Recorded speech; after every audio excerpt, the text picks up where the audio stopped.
식사 나왔습니다. 맛있게 드세요. 폭우가 쏟아지던 재개발 철거구역, 비를 피해 허름한 백반집 문을 열고 들어선 수천억 자산의 재벌 회장은 그곳에서 믿을 수 없는 광경과 마주했습니다.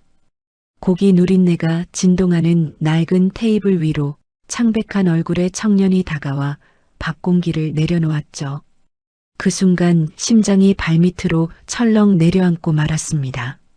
30년 전 빛바랜 사진 속 자신의 젊은 시절을 소름 끼치도록 완벽하게 빼닮아 있었기 때문입니다. 청년이 향한 주방 쪽으로 고개를 돌린 순간 회장의 숨결은 아예 멎어버렸습니다. 건우야, 괜찮으니 들어가서 쉬어. 여자의 목소리였습니다. 흙먼지와 기름때에 찌든 앞치마를 두른 채 낡은 국자를 쥐고 서 있는 여자, 25년 전 이혼 서류만 남긴 채 흔적도 없이 사라져버린 전처였습니다. 도대체 이들에겐 무슨 끔찍한 비밀이 숨겨져 있길래 이 낡은 철거촌 백반집에서 살아온 걸까요? 그리고 젊은 시절 자신을 쏙 빼닮은 청년은 대체 누구일까요? 오늘도 인생의 온기에 찾아와 주신 여러분 고맙습니다. 사연 시작 전 구독과 좋아요 눌러주시고 어디서 듣고 계신지 남겨주시면 그곳으로 행복이 깃들기를 바라겠습니다. 수천억 재산의 주인이 자기 이름 석 자조차 마음대로 쓰지 못하는 남자가 있었습니다. 태성은 오늘도 대저택의 식탁 한가운데 앉아 있었습니다. 24개의 의자가 둘러싼 기다란 원목 테이블 위로 아침 햇살이 비쳤지만 그 빛은 어딘가 차갑기만 했습니다. 테이블 위에는 갓 내린 커피와 정갈한 조식이 놓여 있었지만 태성의 손은 젓가락이 아니라 결제 서류 위에 올려져 있었습니다. 맞은편에 앉은 아내 혜련이 서류 뭉치를 톡 하고 태성 앞으로 밀어냈습니다. 여기 사인해요. 혜련의 목소리에는 부탁이란 없었습니다. 명령이었고 통보였습니다. 서류의 내용을 천천히 읽어 내려갔지만 이미 알고 있었습니다. 처가 소유의 계열사 지분 이동, 이사회 안건 위임, 그리고 자신의 이름으로 된 결제란. 이 집에서 태성의 역할은 딱 하나였습니다. 시키는 곳에 도장을 찍는 것. 그는 아무 말 없이 펜을 들어 서명했습니다. 혜련은 서류를 낚아채듯 걷어들이며 자리에서 일어났고 뒤돌아보지도 않은 채 거실을 가로질러 사라졌습니다. 태성은 식어버린 커피잔만 물끄러미 내려다보았습니다. 잔 위에 비친 자신의 얼굴이 일그러져 보였습니다. 이 대저택은 넓었습니다. 방이 12개였고 정원에는 분수대가 있었고 차고에는 세단 3대가 나란히 주차되어 있었습니다. 하지만 이 집 안 어디에도 태성이 진짜 주인인 공간은 없었습니다.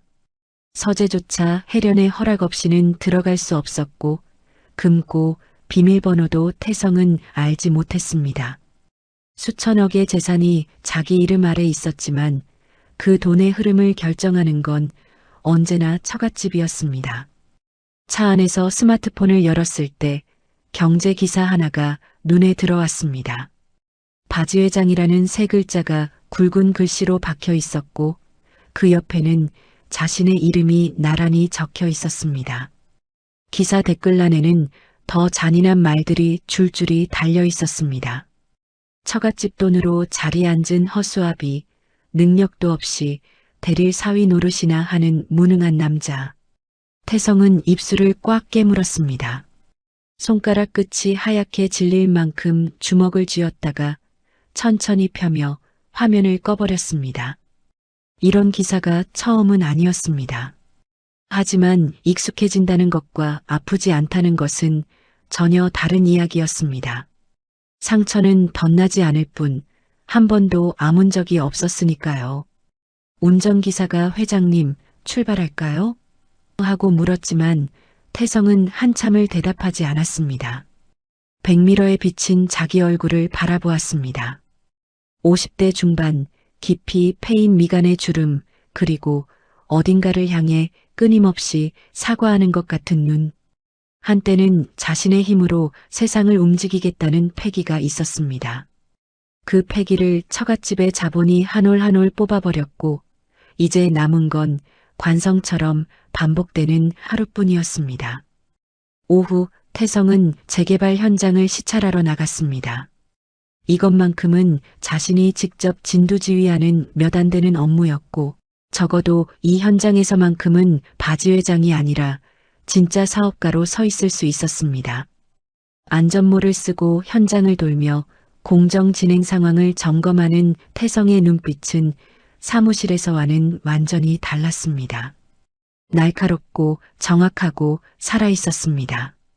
현장 소장이 회장님이 직접 오시면 인부들 긴장감이 확 다릅니다라고 말했을 때 태성은 오랜만에 입꼬리가 살짝 올라가는 걸 느꼈습니다. 그런데 하늘이 심수를 부리듯 갑작스러운 폭우가 쏟아졌습니다. 장마철도 아닌데 하늘이 쪼개지듯 비가 내려 꽂혔고 최고급 세단의 바퀴가 공사 현장에 진흙탕에 깊숙이 빠져버렸습니다. 운전기사가 헛바퀴를 돌리며 안간힘을 썼지만 바퀴는 진흙 속으로 더 깊이 파고들 뿐이었습니다. 수행비서들이 우산을 들고 달려왔지만 태성은 손을 저어 물리쳤습니다. 먼저 가 있어 견인차 불러놓고 혼자 비를 맞으며 걷기 시작한 건 어쩌면 이 빗소리가 머릿속의 소음보다 나았기 때문인지도 모릅니다. 명품 수트가 순식간에 흠뻑 젖었고 고급 가죽구두 안으로 빗물이 스며들었지만 태성은 신경 쓰지 않았습니다. 오히려 이 비가 자기 몸에 달라붙은 무언가를 씻어내 주는 것 같다는 느낌이 들었습니다. 그렇게 현장을 가로질러 걷다가 철거 대기 중인 가장 낡은 가건물 하나가 눈에 들어왔습니다. 한바집이라 불리는 현장 식당이었습니다. 녹슨 철문 위에 빗물이 줄줄 흘러내리고 있었고 지붕의 양철판이 바람에 덜컹거리고 있었습니다. 벽면에는 퇴색된 메뉴판이 비에 젖어 글씨가 번져 있었습니다. 태성은 잠시 비를 피할 생각으로 그 문을 밀었습니다. 문이 열리자마자 고기 누린내와 짙은 수증기가 코끝을 감쌌습니다. 어두컴컴한 실내에 형광등 하나가 지직거리며 빛을 내고 있었고 좁은 주방에서는 커다란 솥이 보글보글 끓고 있었습니다. 바닥에는 기름기가 번들거렸고 플라스틱 의자 몇 개가 여기저기 흩어져 있었습니다. 재개발 구역의 인부들이 식사를 해결하는 곳이었지만 이 시간에는 인기척이 거의 없었습니다. 태성은 빈 의자에 걸터 앉으려다 멈칫했습니다. 구석에서 누군가가 잔반통에 남은 밥알을 조심스럽게 쓸어 담고 있었습니다. 흙먼지와 기름때가 뒤범벅된 앞치마를 두른 여자였습니다. 머리카락은 땀에 젖어 이마에 달라붙어 있었고 손등에는 오래된 화상 자국이 얼룩져 있었습니다. 허리가 살짝 굽어 있었고 손가락 마디마디가 거칠게 갈라져 있었습니다. 세월이 이 여자에게 결코 친절하지 않았다는 걸 한눈에 알 수 있었습니다. 태성은 그냥 지나치려 했습니다. 그런데 여자가 고개를 살짝 돌리는 순간 태성의 심장이 멈추는 것 같았습니다. 그 옆 얼굴, 귀 뒤로 머리카락을 넘기는 손짓, 코끝이 살짝 올라간 윤곽. 25년이라는 시간이 깊은 주름을 새기고 볼살을 앗아갔지만 태성은 단 1초 만에 알아보았습니다. 세상 어디에서든 어떤 모습이든 그 얼굴만큼은 절대 잊을 수 없었습니다. 지수, 25년 전 불륜 스캔들을 남기고 흔적도 없이 사라진 전처 지수였습니다. 태성의 다리에서 힘이 빠져나갔습니다. 발이 바닥에 뿌리라도 내린 듯 꼼짝하지 않았고 숨도 쉬어지지 않았습니다. 머릿속이 하얗게 비어버렸다가 25년 전의 기억들이 폭포수처럼 한꺼번에 쏟아져 내렸습니다. 결혼식 날의 환한 웃음, 신혼집에서 함께 먹던 라면, 그리고 어느 날 갑자기 텅 비어버린 옷장, 책상 위에 놓여있던 이혼 서류와 신문 일면에 실린 충격적인 불륜 사진. 태성은 그날 이후 단 한 번도 지수의 이름을 입 밖에 꺼낸 적이 없었습니다. 하지만 잊은 적도 단 하루도 없었습니다. 고급 구두가 바닥에 무릉덩이를 밟으며 작은 소리를 냈습니다. 그 소리에 지수가 바닥에 떨어진 숟가락을 줍다가 고개를 들었습니다. 두 사람의 눈이 허공에서 정면으로 마주쳤습니다. 지수의 동공이 크게 흔들렸습니다. 숟가락을 쥔 손이 미세하게 떨리기 시작했고 입술이 벌어졌다 다물어졌다를 반복했습니다. 안색이 순식간에 핏기를 잃어 잿빛으로 변했습니다. 태성도 마찬가지였습니다. 입안이 바싹 말랐고 목구멍 어딘가에서 이름을 부르려는 소리가 올라오다 말았습니다. 25년이라는 시간이 두 사람 사이에 벽처럼 서 있었고 그 벽은 너무 높아서 어떤 말도 넘어가지 못했습니다. 시간이 얼마나 흘렀을까요? 몇 초였는지 몇 분이었는지 알 수 없는 침묵이 한바집의 습한 공기를 가득 채웠습니다. 솥에서 끓어오르는 국물 소리와 양철 지붕을 두드리는 빗소리만이 그 침묵 속에서 살아있었습니다. 그때 주방 안쪽에서 젊은 남자의 목소리가 들려왔습니다. 엄마, 쌀포대 저기다 둘까요? 태성의 시선이 목소리가 들려온 쪽으로 천천히 돌아갔습니다. 지수의 얼굴이 백지장처럼 하얗게 변했습니다. 아니, 마주쳤을 때보다 더 심하게 창백해졌습니다. 눈이 커지며 입을 틀어막았고 온몸이 나뭇잎처럼 부르르 떨렸습니다. 그 표정 속에는 놀라움보다 더 깊은 무언가가 있었습니다. 두려움이었습니다. 뼛속까지 스며든 25년을 짊어진 두려움. 무엇을 그토록 두려워하는 것인지 태성은 아직 알지 못했습니다. 하지만 곧 알게 될 것이었습니다. 이 비가 그치기도 전에 태성의 세상은 완전히 뒤집어지게 될 테니까요. 빗소리가 한바집 양철 지붕을 거세게 두드리고 있었습니다. 그 안에서 25년이라는 시간이 천천히 무너지기 시작했습니다. 그 청년의 첫인상은 살아있는 사람이라기보다 간신히 버티고 있는 그림자에 가까웠습니다. 주방 안쪽에서 나타난 건우는 자기 몸집만 한 20kg 쌀포대를 오른쪽 어깨에만 짊어지고 있었습니다. 왼쪽 팔은 쓰지 못하는 듯 두꺼운 토시로 팔목부터 팔꿈치까지 단단히 감싸고 있었고 한여름 무더위 속에서도 절대 그것을 벗는 법이 없었습니다. 이마에서 턱 끝까지 식은 땀이 줄줄 흘러내렸지만 건우는 아무렇지 않은 척 쌀포대를 구석에 내려놓고는 곧장 테이블 위에 잔반을 치우기 시작했습니다. 엄마, 이거 다 치우고 나면 국물 베이스 올려놓을까요? 건우의 목소리는 맑았지만 힘이 없었습니다. 숨을 한번 고르고 나서야 겨우 다음 말을 이을 수 있을 만큼 체력이 바닥나 있는 게 눈에 보였습니다. 됐어. 오늘 내가 새벽부터 무거운 것만 날랐잖아. 국물은 내가 할 테니까 좀 앉아있어. 괜찮다니까요. 앉아있으면 오히려 더 피곤해요. 괜찮긴 뭐가 괜찮아. 아까부터 손이 떨리는 거 내가 못 볼 줄 알아?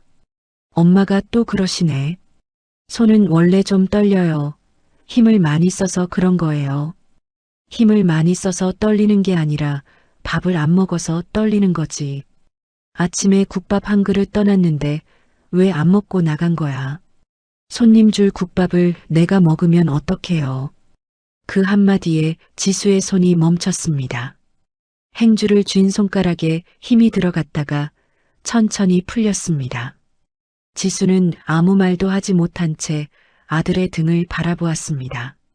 건우는 그런 어머니의 시선을 느꼈는지 억지로 밝은 표정을 지으며 말했습니다. 점심 때 먹을게요. 진짜로 걱정 마세요. 건우는 그렇게 말하면서도 주방 기둥을 슬쩍 붙잡았습니다. 왼쪽 다리를 절뚝거리며 걷는 모습이 너무나 힘겨워 보였습니다. 태성은 문 앞에 서서 이 모든 광경을 멍하니 지켜보고 있었습니다.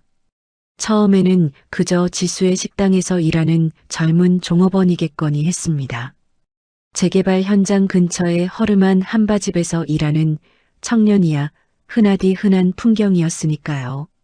그런데 건우가 무거운 짐을 바닥에 내려놓는 순간 무의식적으로 코를 찡긋거리는 작은 버릇이 눈에 들어왔습니다.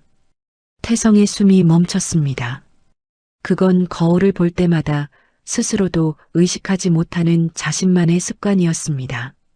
어머니가 살아계실 때 늘 너 또 코 찡긋거린다며 웃으시던 바로 그 버릇이었습니다. 심장이 한 박자 늦게 뛰기 시작했습니다. 태성은 자신도 모르게 건우의 얼굴을 더 자세히 들여다보았습니다. 각진 턱선, 눈꼬리가 살짝 올라간 눈매, 미간을 찡그릴 때 깊게 파이는 주름 한 줄. 태성은 무의식적으로 안주머니 지갑에서 낡은 사진 한 장을 빼냈습니다. 25살 시절의 자기 얼굴이었습니다. 색이 바랜 사진 속 자신과 눈앞에서 테이블을 닦고 있는 저 청년의 얼굴이 소름 끼칠 만큼 정확하게 포개졌습니다. 26쯤 되었을까요? 태성의 머릿속에서 숫자가 저절로 돌아가기 시작했습니다. 25년 전 지수가 사라진 해. 만약 그때 지수가 이미 아이를 가지고 있었다면 그 아이의 나이는 지금쯤 정확히 저 청년과 같을 것입니다. 우연이라기엔 모든 것이 너무 맞아떨어졌고 우연이 아니라면 그것은 태성의 인생 전체를 뒤흔들 진실이었습니다. 가슴 한가운데를 누군가 망치로 내리친 것 같았습니다. 25년 동안 지수가 불륜을 저질러 도망갔다고 믿었습니다. 배신감과 분노로 이를 갈며 살아왔고 그 여자의 이름 석자를 떠올릴 때마다 치가 떨렸습니다. 그런데 만약 저 청년이 정말 자신의 피를 나눈 아들이라면 지수는 대체 왜 한마디 말도 없이 사라진 것일까요? 분노와 의욕과 두려움이 한꺼번에 치밀어 올라 숨을 쉬기가 어려웠습니다. 태성은 지갑을 주머니에 쑤셔넣고 주먹을 꽉 쥐었습니다. 건우가 또다시 기침을 하며 주방 쪽으로 향했습니다. 폐 깊숙한 곳에서 끌어올리는 듯한 건조하고 날카로운 기침이었습니다. 엄마, 나 잠깐만 누울게요. 30분만 눈 좀 붙이면 괜찮아질 거예요. 그래, 억지로 일어나지 마. 내가 부를 때까지 쉬어. 손님 오면 바로 나올 거예요. 걱정 마세요. 이놈아, 손님 걱정은 내가 할 테니까 너는 그냥 눈 감고 있어. 지수의 목소리가 살짝 갈라졌습니다. 꾸짖는 말투였지만 그 안에 담긴 절박한 모성은 숨길 수가 없었습니다. 건우가 안쪽 방으로 사라진 뒤에도 지수는 한참 동안 그 문을 바라보며 서 있었습니다. 눈시울이 붉어진 걸 누구에게도 들키고 싶지 않다는 듯 고개를 숙이고 행주를 꽉 쥐어짰습니다. 태성은 그 뒷모습을 보며 가슴 한쪽이 무너져 내리는 것을 느꼈습니다. 저 여자가 25년간 혼자 짊어진 무게가 얼마나 되는지 처음으로 윤곽이 보이기 시작했습니다. 저 청년의 아픈 몸을, 힘든 하루를, 새벽의 기침 소리를 곁에서 지켜본 것은 자신이 아니라 지수였습니다. 혼자서, 25년을 내내 혼자서, 그리고 태성 자신은 수십조의 재산 위에 앉아 그 여자를 배신자라고 저주하며 살았습니다. 분노가 방향을 잃었습니다. 지수를 향해 타오르던 원망의 불길이 흔들리기 시작했고 그 빈자리를 채운 것은 이름을 붙일 수 없는 서글픔이었습니다. 하지만 태성은 그 감정을 인정할 준비가 되어 있지 않았습니다. 서글퍼하는 것은 자신이 틀렸음을 인정하는 것이고 그건 25년간 쌓아올린 모든 것에 기반이 흔들리는 것이니까요. 태성은 그 감정을 분노로 덮었습니다. 성큼성큼 카운터 쪽으로 걸어갔습니다.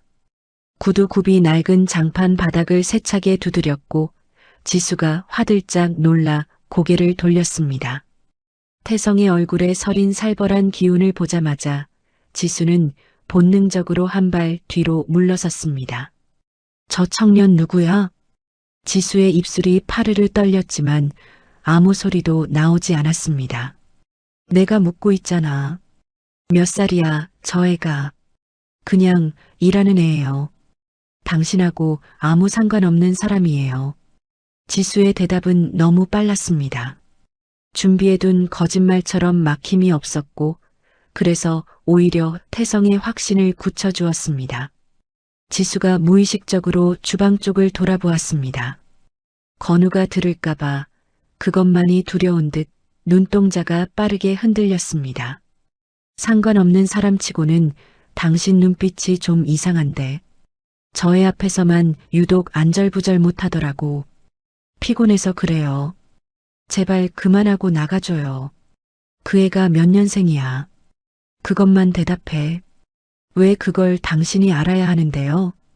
대답이 그러니까 더 수상하잖아. 나한테 숨길 거면 눈이라도 좀 피하지 마. 피곤해서 그런 거라고? 그래, 그럼 저 애가 코 찡긋거리는 것도 내 착각이겠지. 지수의 얼굴이 하얗게 질렸습니다.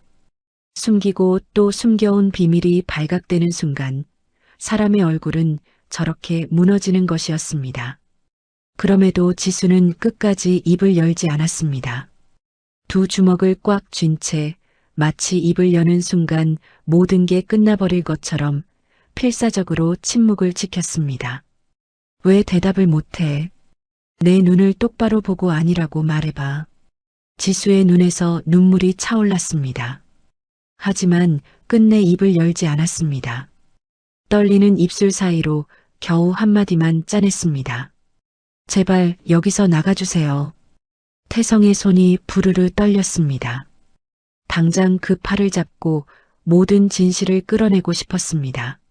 하지만 주방 너머로 들려오는 건우의 가늘고 거친 숨소리가 귓가를 맴돌았고 그 소리가 이상하게도 태성의 발을 붙잡았습니다. 저 안에서 힘겹게 숨을 쉬고 있는 청년이 어쩌면 자신의 아들일 수도 있는 청년이 이 험악한 대화를 듣게 해서는 안 된다는 생각이 불현듯 스쳤습니다. 한 발짝도 더 나아가지 못한 채 태성은 입술을 질끈 깨물었습니다. 진실은 이미 코앞에 와 있었습니다. 하지만 그것을 꺼내는 순간 세 사람 모두의 세계가 무너질 수도 있다는 것을 태성은 본능적으로 알고 있었습니다. 비가 다시 거세게 쏟아지기 시작했습니다. 한바집 양철 지붕을 두드리는 빗소리가 두 사람 사이의 침묵을 메웠습니다. 태성은 아무 말 없이 몸을 돌려 문을 열고 빗속으로 걸어나갔습니다. 등 뒤에서 지수가 주저앉는 소리가 희미하게 들렸지만 태성은 뒤를 돌아보지 않았습니다. 그날 밤 태성은 난생 처음으로 잠을 이루지 못했습니다. 천장을 올려다보는 두 눈에 건우의 얼굴이 자꾸만 겹쳐졌습니다. 기침을 참으며 어머니를 안심시키던 그 목소리가, 코를 찡긋거리던 그 버릇이, 힘없이 웃던 그 미소가 머릿속을 떠나지 않았습니다. 태성은 알고 있었습니다. 내일이면 다시 그곳에 가게 될 거라는 것을. 태성의 손이 지수의 팔목을 낚아챘습니다. 비에 젖은 장판 위에서 구두가 미끄러졌지만 태성은 아랑곳하지 않았습니다. 전날 밤 뜬 눈으로 지새운 분노가 고스란히 소나기에 실려 있었습니다. 내 기밀 서류 팔아서 50억 챙기더니 고작 이러고 살았냐? 태성의 목소리는 낮았지만 칼날처럼 서늘했습니다. 지수의 얼굴이 고통으로 일그러졌습니다. 팔목을 잡힌 쪽 손가락 끝이 하얗게 질려가고 있었지만 지수는 비명을 삼켰습니다. 안쪽 방에서 쉬고 있을 건우에게 이 소리가 들려서는 안 되었으니까요. 무슨 소리를 하는 거예요? 놓으라니까요. 50억이면 이것보다는 나은 데서 살 수 있었을 텐데. 어디다 쓴 거야, 그 돈.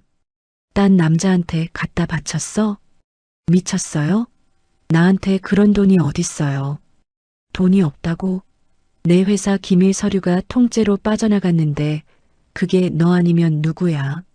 지수의 눈에 불꽃이 일었습니다. 25년간 삼키고 또 삼켜온 울분이 목구멍까지 치밀어 올랐지만 지수는 이를 악물었습니다. 지금 여기서 진실을 말할 수는 없었습니다. 건우가 들으면 안 되는 이야기였습니다.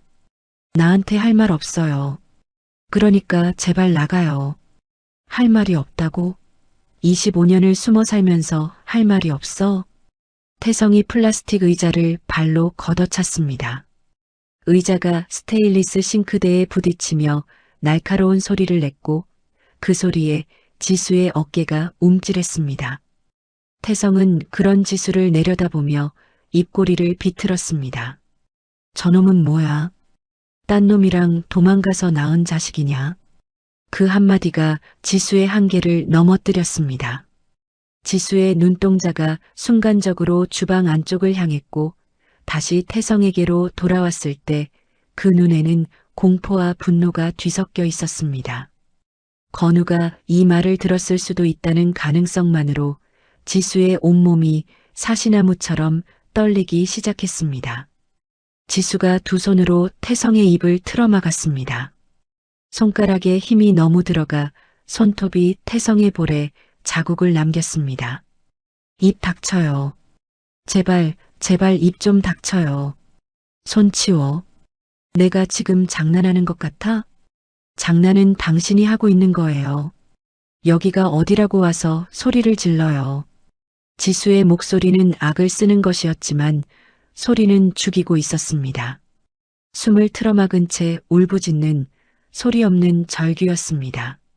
태성이 지수의 손을 뿌리치려 했지만 지수는 미친 듯이 매달렸습니다. 아들이 듣게 하느니 차라리 자기 손가락이 부러지는 게 나았습니다. 바로 그때 지수의 시야에 주방 구석에 놓인 바가지가 들어왔습니다. 지수는 한 손으로 태성의 입을 막은 채 다른 손을 뻗어 바가지를 집었고 싱크대 위에 있던 굵은 소금과 설거지 구정물을 한꺼번에 퍼서 태성의 명품 수트 위로 확 끼얹었습니다. 태성이 화들짝 뒤로 물러났습니다. 수천만 원짜리 수트 위로 소금물과 기름때가 얼룩덜룩 번져나갔습니다. 그 틈을 놓치지 않고 지수가 태성의 등을 두 손으로 세차게 밀었습니다. 당장 내 식당에서 꺼져요. 이 대화 안 끝났어. 끝났어요. 25년 전에 이미 다 끝난 거예요. 지수의 외침에 한바진 문이 벌컥 열렸고 태성의 몸이 빗속으로 비틀거리며 밀려났습니다. 문이 쾅 닫혔습니다. 안쪽에서 잠금새 꺼는 소리가 들렸고 그 직후 지수가 문에 등을 기댄 채 바닥으로 미끄러져 내리는 소리가 귓소리 사이로 새어나왔습니다. 손으로 입을 틀어막고 삼키는 오열이 양철 문 너머로 희미하게 전해졌습니다. 태성은 쏟아지는 빗속에 서서 소금물 범벅이 된 수트를 내려다보았습니다. 분노가 끓어올라 주먹을 벽에 내리쳤습니다. 한 번, 두 번, 세 번. 콘크리트 벽에 피가 번졌지만 아프지 않았습니다. 마음속에서 타오르는 불길이 손등의 통증 따위는 집어삼키고도 남았습니다. 하지만 벽을 때리면 때릴수록 태성의 머릿속에는 지수의 마지막 표정이 선명하게 새겨졌습니다. 분노가 아니었습니다. 공포도 아니었습니다. 자식을 지키려는 어미의 필사적인 눈빛이었습니다. 그 눈빛 하나가 태성의 가슴에 모처럼 박혀 빠지지 않았습니다. 비를 맞으며 돌아온 저택은 어두웠습니다. 태성은 현관에서 구두도 벗지 않은 채 서재로 들어가 불도 켜지 않고 소파에 몸을 던졌습니다.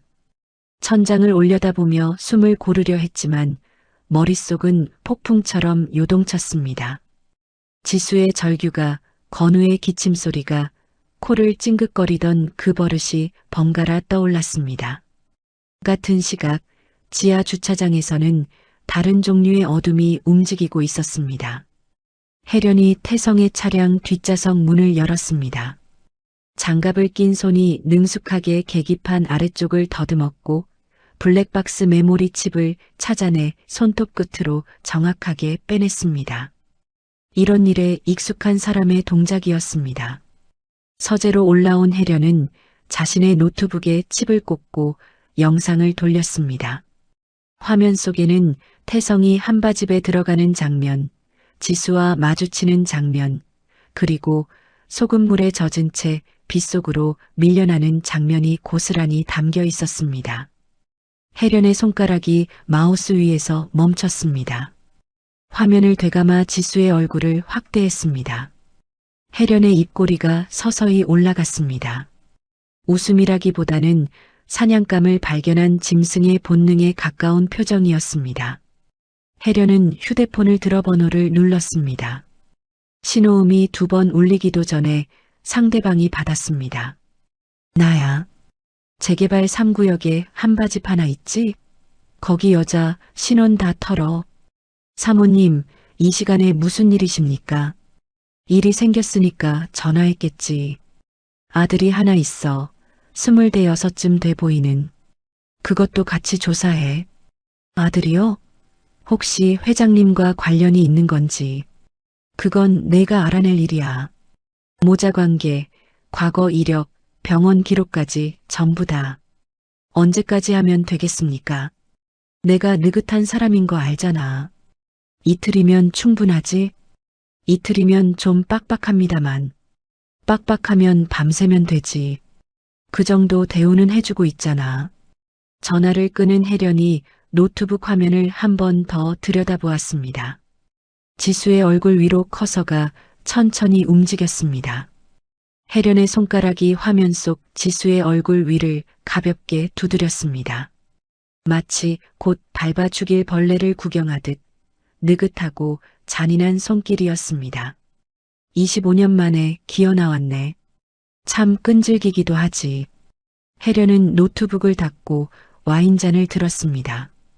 붉은 와인이 입술을 적시는 동안 혜련의 눈은 이미 다음 수를 계산하고 있었습니다.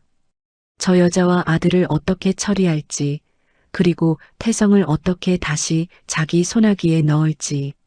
와인잔 너머로 비치는 혜련의 눈동자에는 자비라는 것이 존재하지 않았습니다.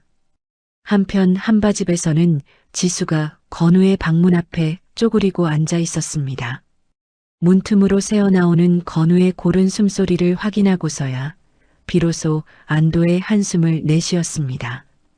다행히 건우는 깊이 잠들어 있었습니다. 아까의 소란을 듣지 못한 것 같았습니다.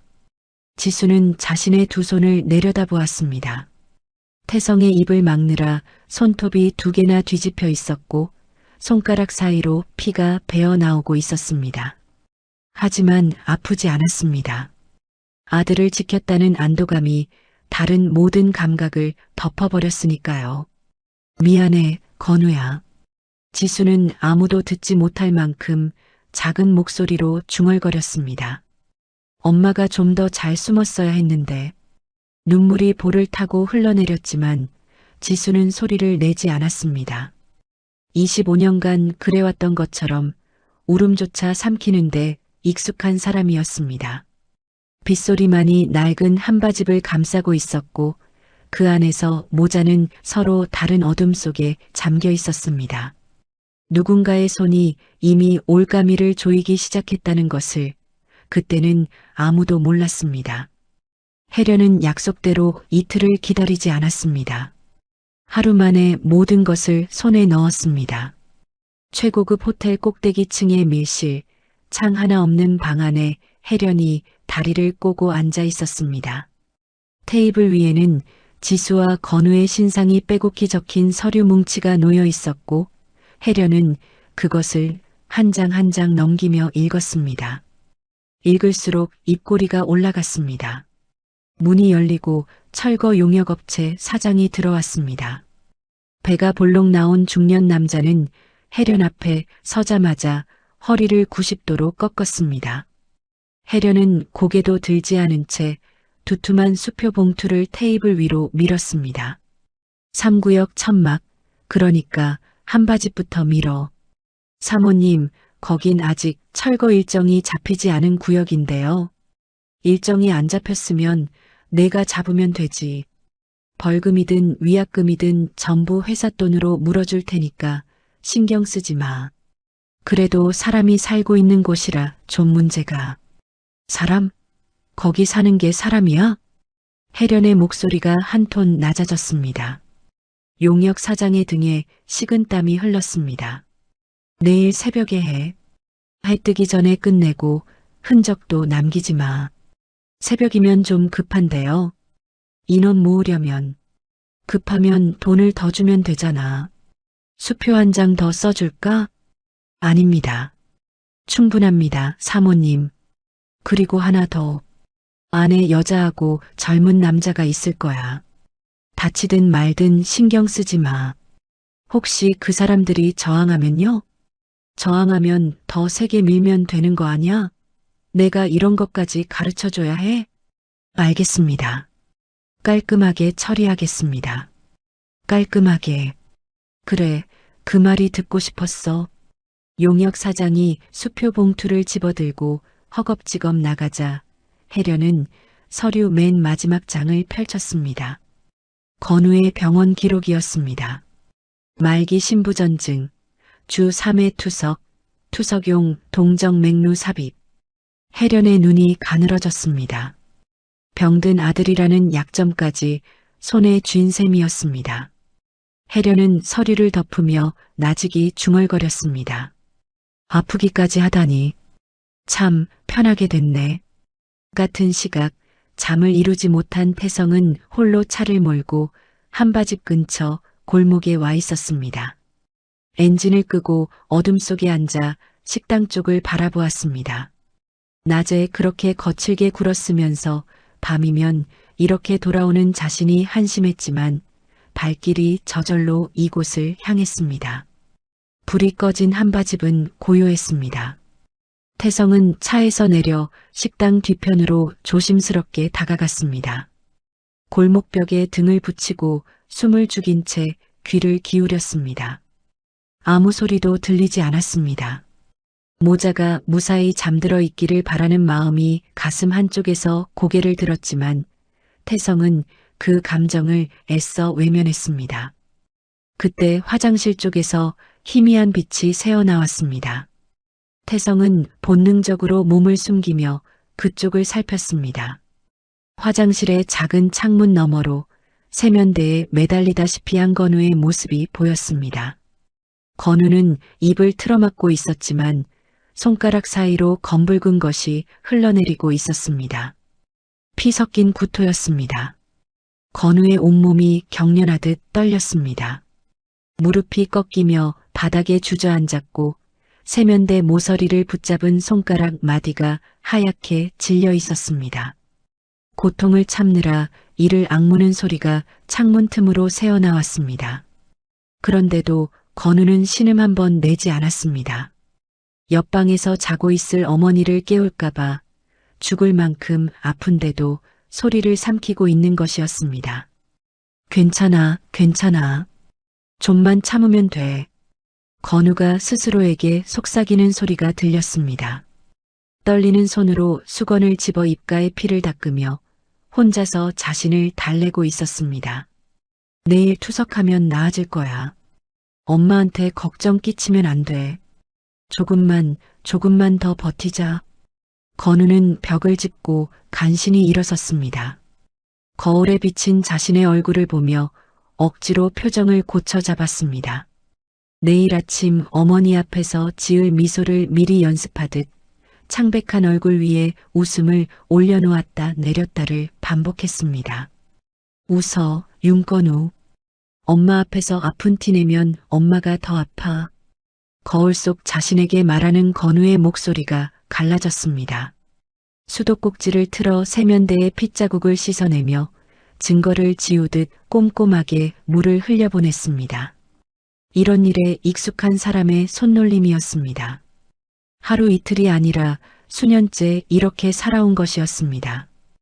태성은 벽에 등을 기댄 채 두 눈을 질끈 감았습니다.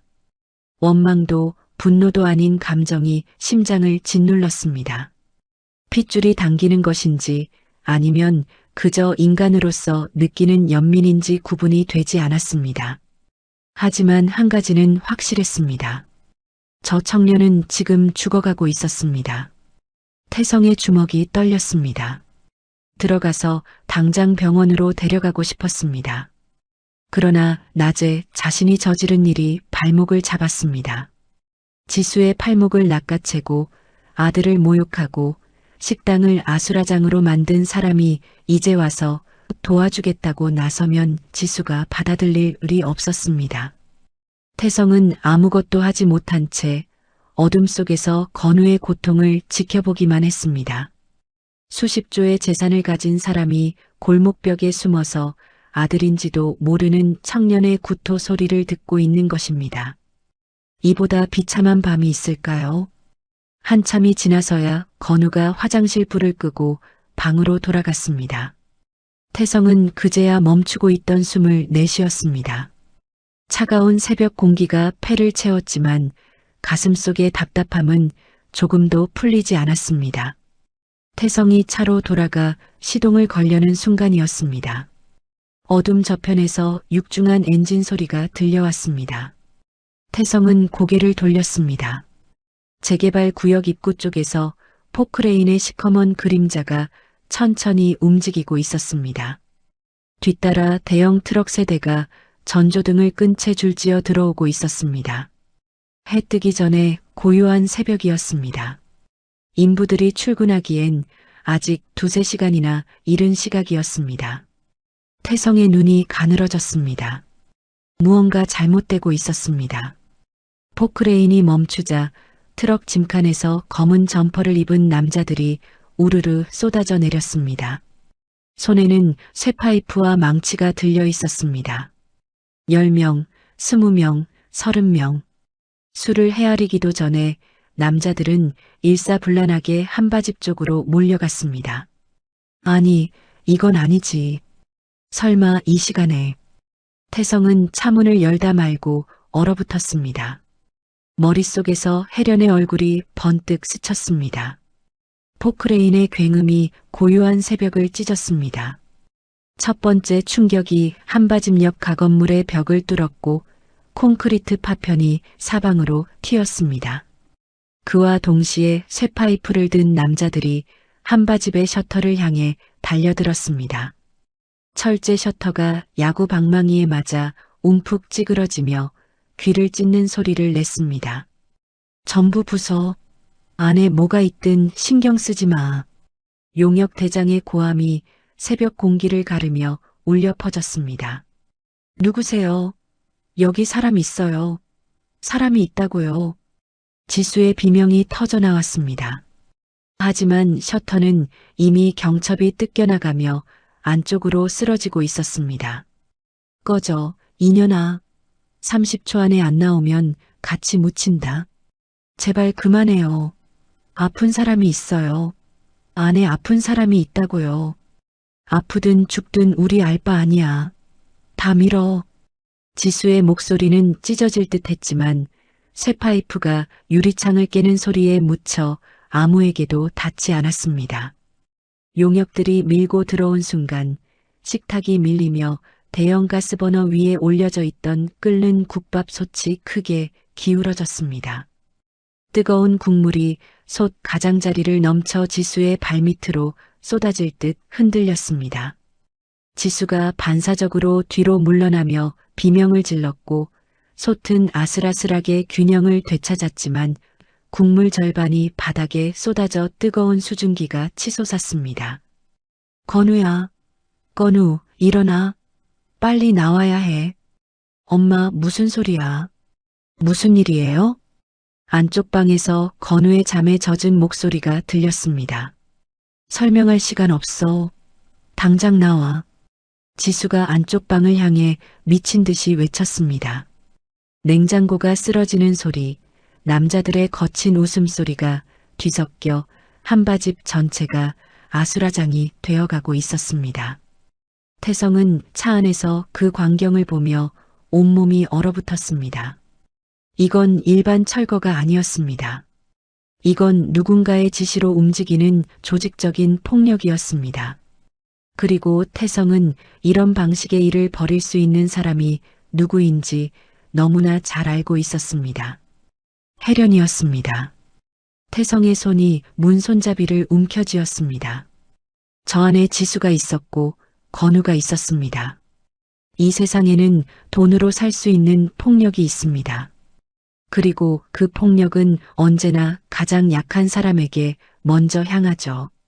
철거 용역 대장이 한바집 셔터를 박차고 들어오자마자 한 일은 바닥에 엎드려 깨진 그릇을 줍고 있던 지수의 머리채를 움켜쥐는 것이었습니다.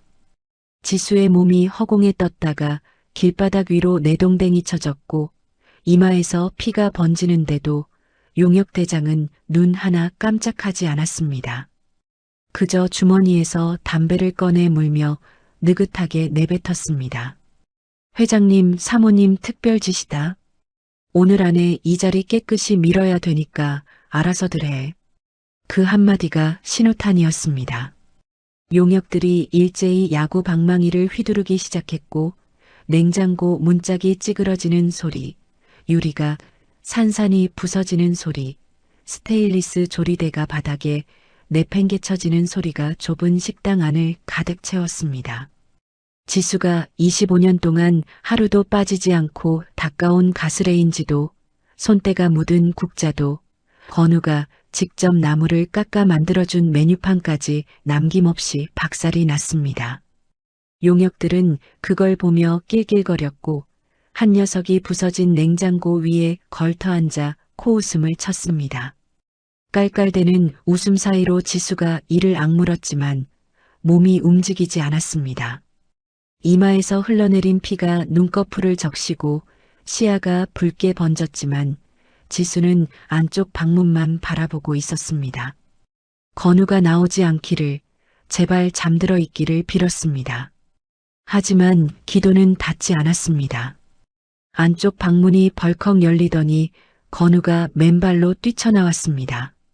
창백한 얼굴에 핏줄이 도드라진 채 목에서 짐승 같은 울음이 터져나왔고 건우는 지수 앞에 두 팔을 벌리고 막아섰습니다. 고작 60kg도 안 되는 마른 몸이 벽처럼 서려 했지만 그 벽은 너무 얇고 너무 연약했습니다. 건우가 피 묻은 바닥 위에서 떨리는 목소리를 짜냈습니다. 우리 엄마한테 손대지 마세요. 제발 엄마한테는 손대지 마세요. 용역 대장이 피식 웃더니 쇠파이프를 한 바퀴 돌렸습니다. 그리고 지수를 향해 풀스윙으로 내리쳤습니다. 그 순간 건우가 본능적으로 왼팔을 들어 올렸고 둔탁한 금속음과 함께 뼈가 울리는 소리가 식당 전체에 퍼졌습니다. 건우의 낡은 점퍼 소매가 갈기갈기 찢어졌고 그 안에서 숨겨왔던 것이 드러났습니다. 투석을 위해 팔에 심어둔 인공혈관이었습니다. 쇠파이프가 정확히 그 부위를 강타한 것이었고 파열음과 함께 검붉은 피가 솟구쳤습니다. 마치 누군가 수도꼭지를 틀어놓은 것처럼 멈추지 않는 피가 건우의 팔을 타고 흘러내렸고 건우의 눈동자에서 초점이 사라지기까지는 채 3초도 걸리지 않았습니다. 건우의 무릎이 먼저 꺾이고 그 다음 어깨가 기울더니 끝내 어머니의 무릎 위로 고꾸라졌습니다. 지수가 아들의 팔을 두 손으로 움켜쥐며 피를 막으려 했지만 손가락 사이로 뜨겁고 끈적한 것이 쉴 새 없이 빠져나갔습니다. 지수의 입에서 사람의 것이라고 믿기 어려운 비명이 터져나왔습니다. 건우야, 건우야, 눈 떠. 엄마 여기 있어. 눈 뜨라고 제발. 지수의 목소리가 갈라지고 또 갈라져서 끝내 울음이 되었지만 건우의 눈꺼풀은 움직이지 않았습니다. 그제야 용역들의 웃음이 멈췄고 누군가 한 발짝 물러서며 중얼거렸습니다. 야, 이거 진짜 큰일 난 거 아니냐? 빠지자, 빠져. 하나둘 뒷걸음질 치며 현장을 빠져나갔지만 그 누구도 119에 전화하지 않았습니다. 피웅덩이 위에 엄마와 아들만 남겨진 채 새벽 공기만이 차갑게 식당 안을 훑고 지나갔습니다. 그때 골목 어귀에 세워둔 차 안에서 모든 것을 지켜보던 태성이 운전석 문을 벌컥 열고 뛰어왔습니다. 진흙탕을 가로질러 식당 안으로 뛰어든 태성의 눈에 들어온 것은 피바다 위에 쓰러진 건우와 그 위를 덮고 울부짖는 지수의 모습이었습니다. 태성의 다리에서 힘이 빠졌지만 이를 악물고 주머니에서 전화기를 꺼내 구급차를 불렀습니다. 구급차 사이렌이 새벽 공기를 찢으며 응급실에 도착했을 때 건우의 혈압은 이미 위험 수치 아래로 떨어져 있었습니다. 의료진이 분주하게 움직이는 가운데 담당 의사가 태성과 지수 앞에 섰고 그의 표정은 이미 답을 말해주고 있었습니다. 보호자분, 솔직하게 말씀드리겠습니다. 이 환자분은 말기 신부전증 상태인데 투석에 쓰이던 혈관이 완전히 파열됐습니다. 지금 상태로는 투석 자체가 불가능합니다. 태성이 의사의 어깨를 붙잡았습니다. 방법이 있을 거 아닙니까? 돈이 얼마가 들든 상관없으니 어떻게든 살려주십시오. 의사가 잠시 말을 멈췄다가 더 낮은 목소리로 이어갔습니다. 빠른 시일 내에 심장 이식을 하지 않으면 심장이 멈출 수 있습니다. 솔직히 말씀드리면 시간이 거의 없습니다. 사실상 사형 선고였습니다. 수십조의 재산을 가진 남자가 응급실 한복판에 서서 할 수 있는 일이 아무것도 없었습니다. 돈으로 시간을 살 수 없었고 권력으로 신장을 만들어낼 수도 없었습니다. 태성이 응급실 벽에 등을 기대고 천천히 미끄러져 내렸을 때 주머니 속 핸드폰이 진동했습니다. 화면에 뜬 이름은 혜련이었습니다. 태성이 떨리는 손으로 전화를 받자 혜련의 목소리가 흘러나왔습니다.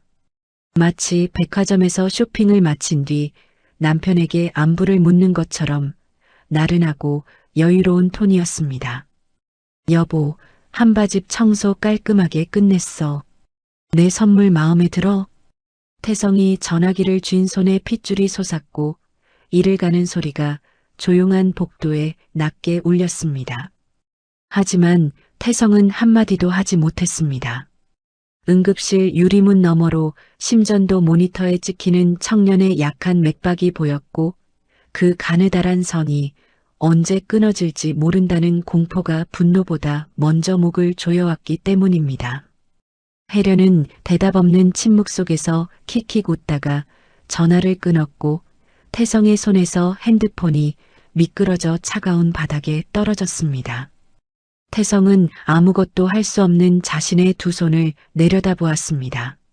수십 년간 서류에 서명하고 악수를 나누고 재산을 쌓아온 손이었지만 지금 이 순간 아들의 심장을 한 번 더 뛰게 할 힘은 어디에도 없었습니다. 어떤 절망은 소리를 내지 않습니다. 목이 터져라 울어도 모자라는 순간에 오히려 사람은 아무 소리도 내지 못하게 되죠. 그날 응급실 복도에서 지수가 마주한 것은 바로 그런 종류의 절망이었습니다. 건우의 응급처치가 간신히 끝나고 담당 의사가 중환자실 문을 열고 나왔을 때 지수는 이미 복도 바닥에 주저앉아 있었습니다. 밤새 아들의 피가 묻은 손을 씻지도 못한 채 갈라진 입술 사이로 같은 말만 되풀이하고 있었죠. 제발, 제발, 제발. 의사가 다가오자 지수는 무릎으로 기어가 의사의 가운 자락을 두 손으로 움켜쥐었습니다. 그리고 핏기 없는 얼굴로 떨리는 목소리를 짜냈습니다. 내 심장 떼어가세요. 2개 다 줄 테니까 제발 우리 아들 좀 살려주세요. 의사가 잠시 눈을 감았다가 뜨며 고개를 저었습니다. 지수의 조직 적합성 검사 결과가 이미 나와 있었고 항원이 맞지 않아 이식 자체가 불가능하다는 것이었습니다. 의학적으로 어머니의 심장은 아들에게 갈 수 없었습니다. 의사의 입에서 나온 그 짧은 한마디, 부적합이라는 단어가 지수의 가슴에 못처럼 박혔습니다. 지수의 눈이 휘둥그레 열렸다가 서서히 빛을 잃어갔습니다. 두 손이 의사의 가운에서 미끄러져 내렸고 지수는 그 자리에서 무릎을 꿇은 채 이마를 차가운 복도 바닥에 찧었습니다. 한 번, 두 번, 세 번. 둔탁한 소리가 텅 빈 복도에 메아리 쳤고 이마가 갈라져 피가 번졌지만 지수는 멈추지 않았습니다. 25년을 혼자 버텨온 여자가 마지막으로 기댈 수 있는 것은 자기 몸뚱이뿐이었고 그 몸마저 아들을 위해 아무 쓸모가 없다는 사실이 지수를 산산이 부수고 있었습니다. 그때 뒤편에서 거친 발소리가 다가오더니 누군가가 지수의 어깨를 잡아 일으켰습니다. 태성이었습니다. 태성은 밤새 응급실 한쪽 구석에서 뜬 눈으로 버티고 있다가 지수가 바닥에 머리를 찢는 소리를 듣고 달려온 것이었죠. 태성이 지수의 피 묻은 이마를 자신의 소매로 누르며 최대한 차분하게 말을 꺼냈습니다. 내가 국내 최고 의료진 다 불러서 어떻게든 방법을 찾아볼 거야. 태성의 목소리는 담담했지만 소매를 쥔 손끝은 가늘게 떨리고 있었습니다. 지수를 진정시키려는 마음과 아들을 살려야 한다는 다급함이 뒤엉킨 채 간신히 말의 형태를 유지하고 있었죠. 하지만 그 말이 지수의 귀에 닿은 순간 예상치 못한 일이 벌어졌습니다. 지수의 손이 번개처럼 올라가더니 태성의 뺨을 온 힘을 다해 내리쳤습니다. 찰싹 하는 소리가 복도 끝까지 울릴 만큼 거센 손바닥이었고 태성의 고개가 옆으로 확 돌아갔습니다. 하지만 태성보다 먼저 무너진 것은 지수의 얼굴이었습니다. 25년 동안 이를 악물고 삼켜왔던 것들이 금이 간 댐처럼 한꺼번에 터져 나오고 있었고 지수의 두 눈에서 분노와 서러움이 동시에 쏟아져 내렸습니다. 태성이 아무 말도 하지 못한 채 뺨을 감싸 쥐고 서 있는 동안 지수의 입에서 25년 묵은 진실이 흘러나오기 시작했습니다. 25년 전에 내 처갓집이 나한테 뭐라고 했는지 알아? 우리 엄마 심장 수술비 대주고 있었잖아. 그걸 끊겠다고 했어. 수술비 끊으면 우리 엄마 죽는 거야. 그걸 빌미로 날 협박한 게 내 처갓집이야. 태성의 눈이 천천히 커졌습니다. 지수의 말 한마디 한마디가 태성의 기억 속에 박혀있던 25년 전의 장면들을 뒤흔들기 시작했고 가동한 굳게 믿어왔던 진실의 조각들이 흔들리며 금이 가는 소리가 들리는 것 같았습니다. 지수의 떨리는 목소리가 한 톤 더 높아졌습니다. 가짜 불륜 사진 찍으라고 했어. 모텔 앞에서 다른 남자랑 같이 찍힌 사진. 그거 찍으면 엄마 살려주겠다고. 안 찍으면 당장 수술비 끊겠다고. 나한테 선택권 같은 건 없었어. 지수가 숨을 들이쉬었지만 몸 전체가 흔들리고 있었습니다.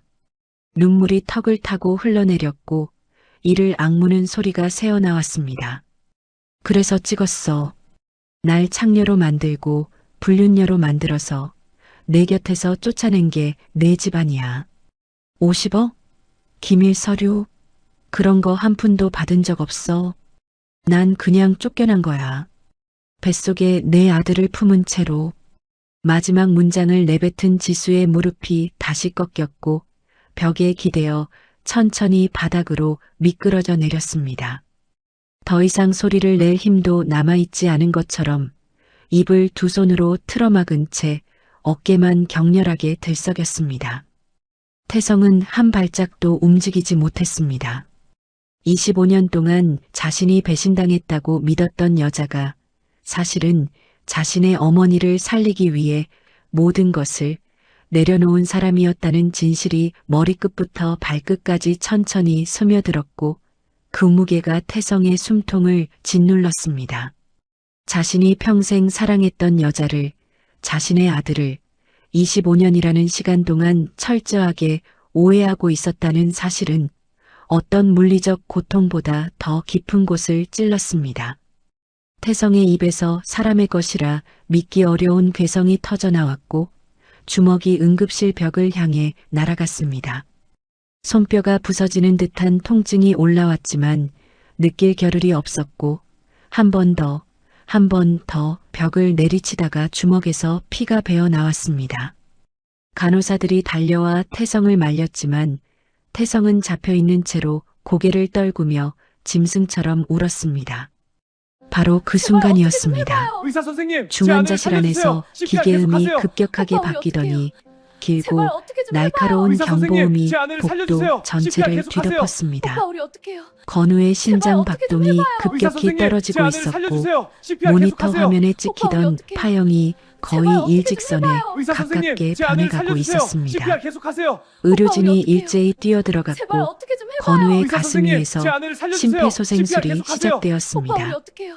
하나, 제발 둘, 어떻게 좀 셋, 해봐요. 의사 넷. 선생님, 제 아내를 규칙적으로 살려주세요. CPR 가슴을 계속하세요. 눌러대는 오빠 우리 어떡해요? 의료진의 손 위로 제발 건우의 어떻게 좀 몸이 해봐요. 의사 축 선생님, 늘어져 제 아내를 있었습니다. 살려주세요. CPR 계속하세요. 유리창 오빠, 우리 너머로 어떡해요? 그 장면을 제발 지켜보는 어떻게 좀 태성의 해봐요. 의사 눈에서 선생님, 제 모든 아내를 것이 살려주세요. CPR 느리게 계속하세요. 움직였습니다. 오빠 우리 어떡해요? 수십 조의 제발 어떻게 재산도 좀 해봐요. 그룹 의사 선생님, 회장이라는 제 아내를 직함도 살려주세요. CPR 이 계속하세요. 순간 오빠 우리 아들의 어떡해요? 심장을 한 번 더 제발 뛰게 어떻게 좀 하는 해봐요. 데는 의사 선생님, 아무런 제 아내를 쓸모가 살려주세요. 없었습니다. CPR 계속하세요. 태성이 어떡해요? 유리창에 피 묻은 제발 손을 어떻게 좀 갖다 대며 의사 선생님, 천천히 제 아내를 무릎을 살려주세요. 꿇었고 CPR 계속하세요. 그 옆에서 우리 어떡해요? 지수도 같은 제발 유리창을 어떻게 좀 해봐요. 바라보며 의사 소리 선생님, 없이 제 아내를 입술을 살려주세요. 깨물고 CPR 있었습니다. 계속하세요. 오빠 우리 어떡해요? 두 사람 사이에 제발 말은 어떻게 좀 없었지만 해봐요. 의사 선생님, 25년 만에 살려주세요. 처음으로 CPR 같은 계속하세요. 방향을 오빠, 우리 바라보고 어떡해요? 있었습니다. 제발 어떻게 좀 해봐요. 기계음이 의사 복도를 선생님, 제 가득 아내를 채운 채 살려주세요. CPR 시간은 계속하세요. 멈춘 오빠, 우리 것처럼 어떡해요? 흐르지 제발 않았습니다. 어떻게 좀 해봐요. 태성의 의사 선생님, 제 떨리는 아내를 입술 살려주세요. 사이로 CPR 계속하세요. 아무에게도 오빠, 들리지 우리 않을 어떡해요? 만큼 제발 작은 어떻게 소리가 좀 해봐요. 의사 선생님, 새어나왔습니다. 제 아내를 살려주세요. 건우의 CPR 심장이 계속하세요. 다시 오빠, 뛰기 우리 시작했을 때 제발 태성은 어떻게 좀 해봐요. 응급실 의사 복도 선생님, 제 바닥에 아내를 살려주세요. 주저앉은 채로 CPR 계속하세요. 그 소식을 오빠, 우리 들었습니다. 의료진이 가까스로 심박을 되돌려 놓았지만 상태는 여전히 위중했고 다음번에는 되돌릴 수 없을 거라는 경고가 함께 따라왔죠. 태성은 무릎 위에 얹힌 두 손을 내려다보았습니다. 피가 마르며 갈라진 주먹 위로 형광등 불빛이 차갑게 내려앉았고 그 손이 지금 자신에게 남은 전부라는 사실이 가슴속 깊은 곳을 서늘하게 훑고 지나갔습니다. 하지만 태성은 무너져 있을 시간이 없었습니다. 지수가 토해낸 25년 전의 진실이 머릿속에서 쉴 새 없이 맴돌았고 그 진실의 끝에는 반드시 확인해야 할 사람이 한 명 있었습니다. 태성이 주머니에서 전화기를 꺼내 짧은 문자 하나를 보냈습니다. 병원 비상계단, 지금 당장. 수신자는 20년 넘게 태성의 곁을 지켜온 비서실장 오만석이었습니다. 3분도 지나지 않아 비상구 철문이 열리며 만석이 나타났습니다. 새벽 4시가 넘은 시각이었지만 구겨진 양복 위에 코트를 걸친 채 달려온 만석의 눈에는 잠기가 전혀 없었습니다. 오히려 이 순간을 오래전부터 기다려온 사람처럼 입술을 굳게 다문 채 태성 앞에 섰죠. 태성이 먼저 입을 열었습니다. 목소리에서 회장의 권위 같은 것은 이미 사라져 있었고 그 자리를 모든 것을 잃은 남자의 처절함이 채우고 있었습니다. 만석아, 25년 전에 내 처갓집이 지수에게 무슨 짓을 했는지 너는 알고 있었어. 만석의 어깨가 미세하게 떨렸습니다. 고개를 숙인 채 한동안 아무 말이 없었고 비상계단에는 두 사람의 거친 숨소리만 맴돌았습니다. 이윽고 만석이 천천히 고개를 들었을 때 그의 눈시울이 붉게 물들어 있었습니다. 알고 있었습니다. 그 세 글자가 콘크리트 벽 사이에서 낮게 울렸고 태성의 주먹이 다시 한번 움켜쥐어졌습니다. 하지만 만석은 고개를 숙인 채 양복 안주머니 깊숙한 곳으로 손을 넣었고 거기서 두 가지를 꺼냈습니다. 하나는 세월의 때가 잔뜩 묻은 낡은 카세트 테이프였고 다른 하나는 누렇게 바랜 종이 뭉치 하청업체 브로커가 직접 쓴 자술서였습니다. 만석이 두 손으로 그것들을 태성에게 내밀며 처음으로 떨리는 목소리를 감추지 않았습니다. 사모님께서 제 목숨을 위협하며 25년간 목숨을 걸고 숨겨둔 비밀 증거입니다. 이것만은 반드시 회장님 손에 직접 드려야 한다고 그렇게 마음먹고 살아왔습니다. 죄송합니다. 태성이 카세트 테이프를 받아들었습니다. 손바닥 위에 올려진 그 작은 물건의 무게가 수십조 재산보다 무겁게 느껴졌습니다. 만석이 미리 준비해온 낡은 휴대용 카세트 플레이어를 건넸고 태성이 떨리는 손으로 테이프를 넣고 재생 버튼을 눌렀습니다. 지직거리는 잡음 사이로 익숙한 목소리가 흘러나왔습니다. 태성의 장인 혜련의 아버지였습니다. 녹음 속에서 장인의 목소리는 태성이 알던 자상한 어른의 것이 아니었습니다. 차갑고 계산적인 톤으로 누군가에게 명령하듯 말하고 있었죠. 녹음 속 장인의 목소리가 선명하게 울려 퍼졌습니다. 내 어미 수술비, 내가 한마디만 하면 당장 끊기는 거야. 살리고 싶으면 내가 시키는 대로 해. 모텔 앞에서 사진 찍어. 그거 하나면 돼. 그러면 내 어미 수술 끝까지 책임져 줄게. 그리고 그 뒤에 이어진 소리는 참다 참다 끝내 무너지는 젊은 여자의 흐느낌이었습니다. 25년 전 지수의 울음소리가 낡은 스피커를 통해 비상계단 벽에 부딪히며 메아리 쳤고 태성의 얼굴이 돌처럼 굳어갔습니다. 손톱이 살 속으로 파고들 만큼 주먹을 쥐었지만 태성은 끝까지 들었습니다. 한 글자도 빠뜨리지 않고 전부 들었습니다. 재생이 끝나자 비상계단에 고요가 내려앉았습니다. 태성의 눈 속에서 슬픔이 걷히고 그 자리를 차갑고 단단한 무엇인가가 채워가고 있었습니다. 만석은 그 눈빛을 보며 25년을 기다린 보람을 느꼈다는 듯 조용히 고개를 숙였습니다. 태성이 테이프를 주머니에 넣고 자리에서 벌떡 일어났습니다. 비상계단을 나와 병원 복도를 성큼성큼 걸어가더니 원장실 문을 거칠게 밀어 열었습니다. 새벽이라 비어 있어야 할 원장실에 마침 당직을 서며 서류를 정리하던 원장이 깜짝 놀라 고개를 들었고 태성은 원장 앞에 서서 오른팔 소매를 걷어붙였습니다. 중환자실에 있는 윤건우라는 환자, 저 청년과 제 피를 지금 당장 뽑아서 친자 확인 검사를 돌리시오. 그리고 동시에 신장 기증을 위한 조직 적합성 검사까지 함께 진행하시오. 원장이 당혹스러운 표정으로 입을 열었습니다. 회장님, 그건 절차상 보호자 동의도 필요하고 검사 순서도 있습니다. 지금 당장은 좀 어렵습니다. 태성이 원장의 말이 채 끝나기도 전에 한 발짝 다가섰고 원장의 책상 위에 두 주먹을 내리짚었습니다. 피가 마른 주먹에서 딱딱 소리가 났고 태성의 눈이 원장을 정면으로 관통했습니다. 규정이고 절차고 다 필요 없소. 저 청년이 내 아들일 수 있소. 내 아들이 죽어가고 있는데 서류 타령을 하라는 겁니까? 태성의 목소리는 고함이 아니었습니다. 오히려 낮고 가라앉은 톤이었지만 그 안에 담긴 무게가 방 안의 공기를 짓눌렀습니다. 원장의 손이 무의식적으로 전화기 위로 올라갔고 잠시 태성의 눈을 마주보다가 결국 고개를 끄덕이며 검사실에 긴급 연락을 넣었습니다. 체열이 끝나고 나서 태성은 중환자실 앞 복도로 돌아왔습니다. 차가운 플라스틱 의자에 등을 기대고 앉았지만 눈을 감을 수가 없었습니다. 유리창 너머로 건우의 창백한 얼굴이 보였고 인공호흡기에 의지한 채 가슴이 미약하게 오르내리고 있었습니다. 태성은 그 약한 움직임에서 눈을 떼지 못한 채 밤이 지나고 새벽이 오고 새벽이 지나 아침 햇살이 복도 끝에서부터 천천히 밀려오는 것을 그대로 지켜보았습니다. 한 시간이 1년처럼 느껴지는 밤이었습니다. 태성의 머릿속에서는 온갖 가능성이 폭풍처럼 휘몰아쳤습니다. 만약 친자가 아니라면, 만약 조직이 맞지 않는다면, 그러면 건우를 살릴 방법은 정말로 사라지는 것이었고, 그 생각이 스칠 때마다 태성의 손이 저절로 기도하듯 모아졌습니다. 지수에게는 알리지 않았습니다.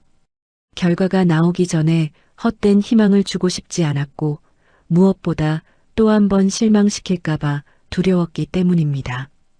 복도 끝에서 구두 소리가 들려온 것은 아침 8시가 조금 넘은 시각이었습니다. 원장이 직접 내려오고 있었습니다. 보통이라면 검사 결과를 담당 의사가 전달하지 원장이 직접 오는 일은 없죠. 태성의 심장이 멈추는 것 같았고 의자에서 일어서려 했지만 다리에 힘이 들어가지 않아 2번이나 비틀거렸습니다. 원장이 태성 앞에 멈춰섰습니다. 원장의 표정에서 무언가를 읽으려 했지만 태성의 눈이 너무 흔들리고 있어서 아무것도 분간할 수 없었습니다. 원장이 손에 들고 있던 서류 봉투에서 한 장의 종이를 꺼내 태성에게 내밀며 짧고 또렷하게 말했습니다.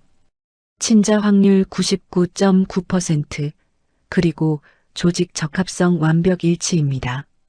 회장님의 심장을 이식할 수 있습니다. 태성의 두 손이 서류를 받아들었습니다. 종이 위에 적힌 숫자들이 눈앞에서 흔들렸고 글씨가 뿌옇게 번졌습니다. 태성이 서류를 가슴에 꽉 끌어안았을 때 두 손이 걷잡을 수 없이 떨리기 시작했습니다. 25년이라는 시간 동안 모르고 살았던 아들의 존재가 한 장의 종이 위에 숫자로 증명되어 손 안에 들려 있었습니다. 태성의 눈에서 뜨거운 것이 한 줄기 흘러내렸고 그것을 시작으로 25년간 한 번도 흘리지 않았던 눈물이 뚝뚝 멈추지 않고 떨어졌습니다. 태성이 서류를 쥔 채 천천히 중환자실 유리창으로 다가갔습니다. 유리 너머로 건우의 얼굴이 보였고 마취에서 아직 깨어나지 못한 아들의 눈꺼풀이 미세하게 떨리고 있었습니다. 태성이 유리에 이마를 갖다 대었습니다. 차가운 유리의 온도가 이마에 닿았지만 가슴 안쪽에서 피어오르는 뜨거운 무언가가 온몸으로 번져가고 있었습니다. 복도 끝 창문으로 아침 햇살이 조용히 스며들었습니다. 비밀은 벽을 타고 흐릅니다. 아무리 단단히 막아도 어딘가 틈이 있으면 새어나가게 되어 있죠. 태성이 신장 기증 수술을 준비하고 있다는 소식도 그렇게 새어나갔습니다. 병원 의료진 사이에 혜련이 심어둔 눈과 귀가 있었습니다. 태성이 원장실에서 조직 적합성 검사를 지시한 바로 그 순간부터 모든 움직임이 실시간으로 혜련의 전화기에 전달되고 있었죠. 친자 확인 결과가 나온 날 오후 혜련은 이미 모든 것을 알고 있었습니다. 자신의 남편이 25년 전 전처의 아들에게 신장을 내어주려 한다는 사실, 그리고 그 아들이 태성의 친자라는 사실까지. 혜련의 입꼬리가 천천히 올라갔다가 순식간에 얼음처럼 굳었습니다. 그로부터 채 3시간도 지나지 않아 병원 VIP 병동 복도에 요란한 구두 소리가 울려 퍼졌습니다. 혜련이 걸어오고 있었습니다. 그 뒤로 그룹 법무팀 변호사 4명이 서류 가방을 든 채 일렬로 따랐고 그보다 더 뒤에는 덩치 큰 경호원 6명이 복도 양쪽을 메우며 행진하듯 다가왔습니다.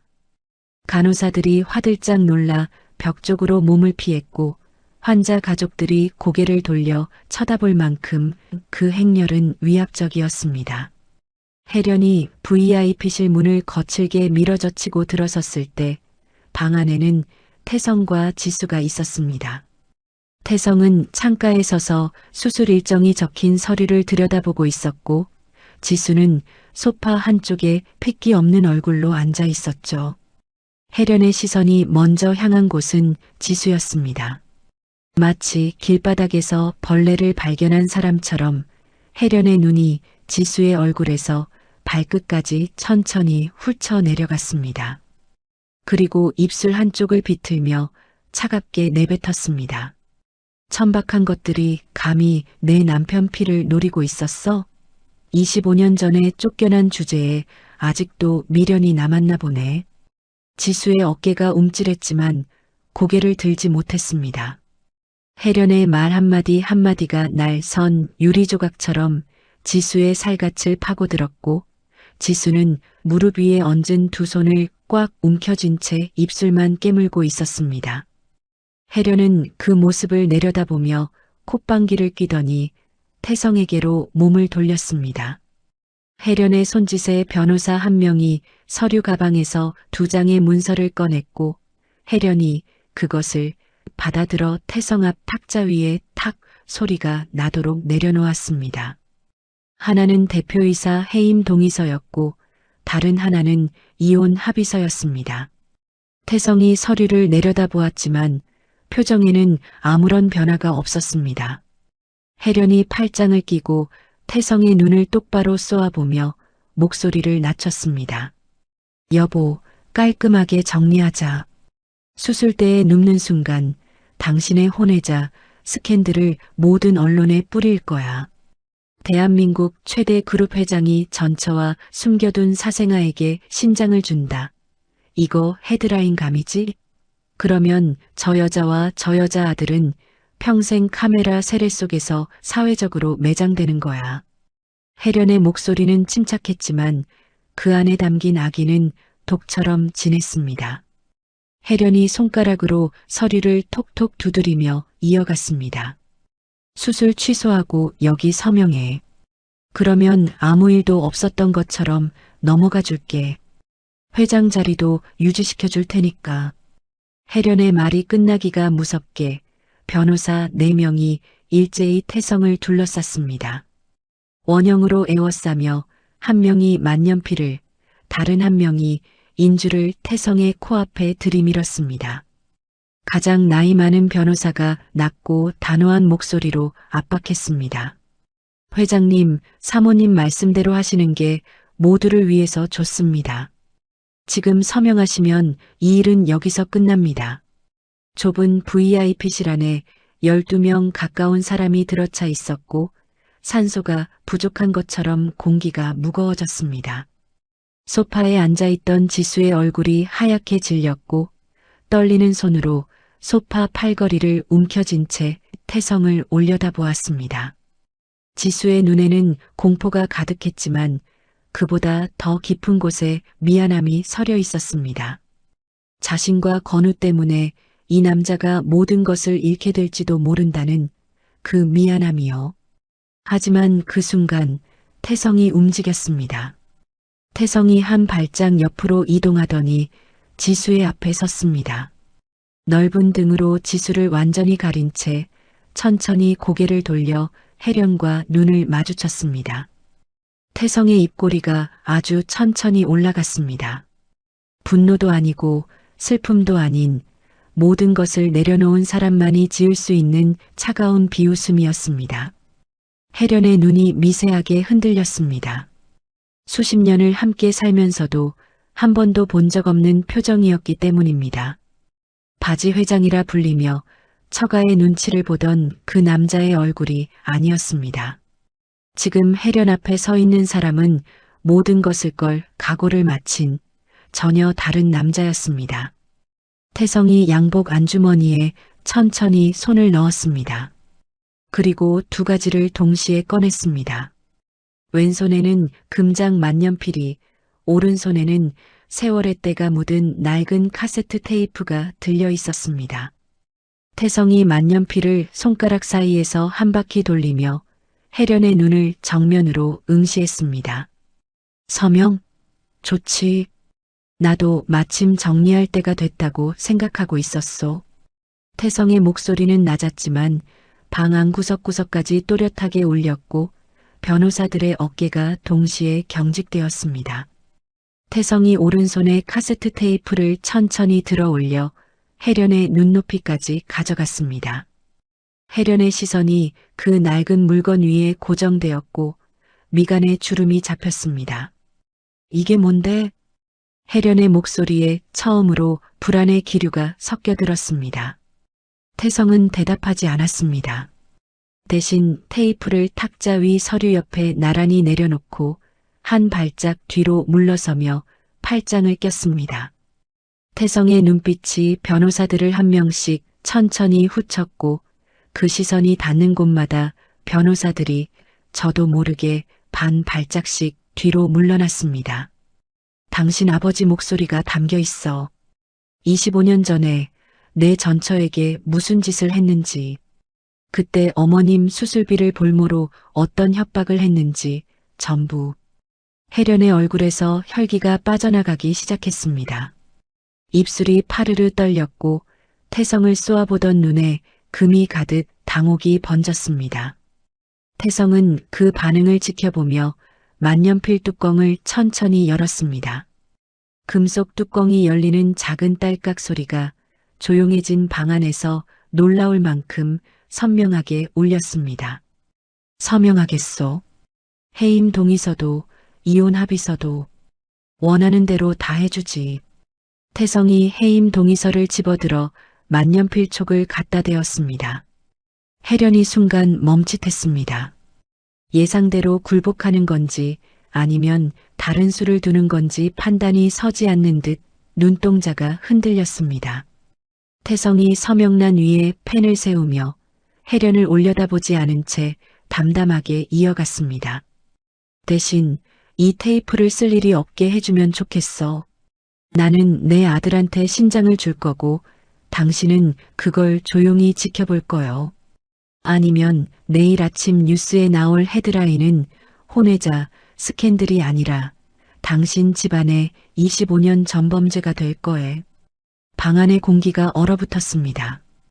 변호사들이 서로의 얼굴을 살피며 한 발짝 더 뒤로 물러났고 경호원들의 시선도 혜련과 태성 사이를 불안하게 오갔습니다. 혜련의 손이 부들부들 떨리기 시작했고 이를 악물며 태성을 노려보았지만 태성의 눈에는 단 한 점의 흔들림도 없었습니다.